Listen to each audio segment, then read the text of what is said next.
Представете си. Творчеството на един единствен човек да разказва две напълно различни истории. Една за трагедия и една за триумф. За една ръка, която е изгубена, и за друга, която буквално се преражда, за да твори отново. Ето това е невероятната история на Златю Бояджиев. Хайде да си зададем един въпрос. Възможно ли е, ама наистина, един и същи художник да има два стила, които са, коренно различни? Все едно гледаме картини на двама души, които нямат нищо общо. Точно този въпрос е в сърцето на днешната ни история. Само погледнете това. Контрастът е просто вау! От едната страна имаме неокласика, прецизност, детайл, почти фотографска точност. От другата – истинска експлозия, драматизъм, ярки цветове, образи, които са направо фантастични, сякаш и влезли от някой сън. И сега най-лудото. Зад всичко това стои един единствен човек. Как по дяволите е възможно такова нещо? За да намерим отговора, ще трябва да се гмурнем надълбоко. В историята на един от колосите на българското изкуство – Златю Бояджиев.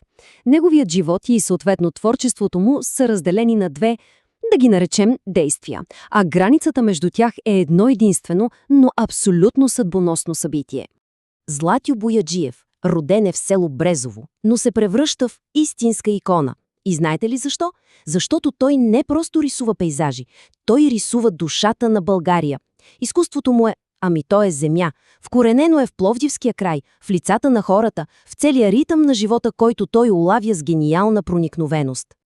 И така, да започнем с първо действие. Това е историята на дясната ръка на майстора. Периодът, в който Златю Бояджиев изковава своя виртуозен класически стил и се утвърждава като един от големите, безспорен майстор на четката. Пътят му, всъщност, е доста класически за голям талант.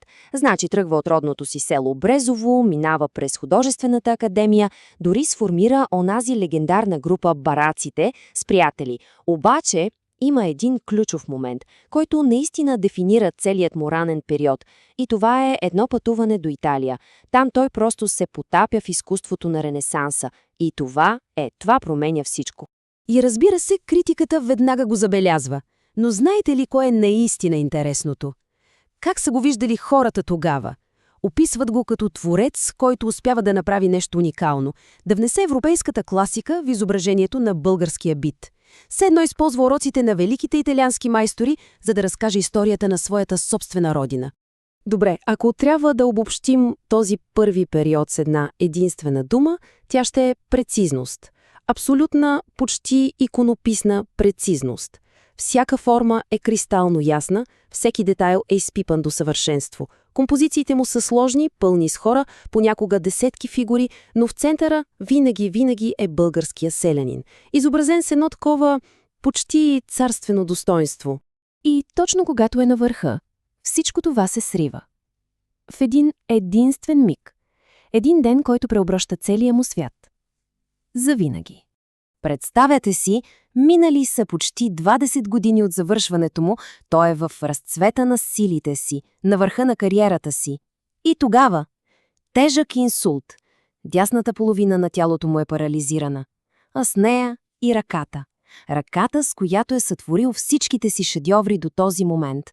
Нека спрем за секунда и осъзнаем мащаба на тази трагедия. Целият ти свят, основният ти инструмент, с който се изразяваш, просто е отнет. Изчезва. За почти всеки друг творец това би бил края. Край на кариерата, край на всичко. Обаче това не важи за Златю Бояджия. И тук започва второто действие. Една история за сила на духа, която е направо нечовешка.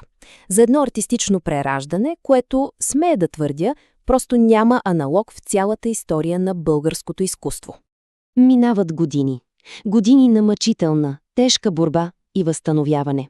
Но той просто отказва да се предаде.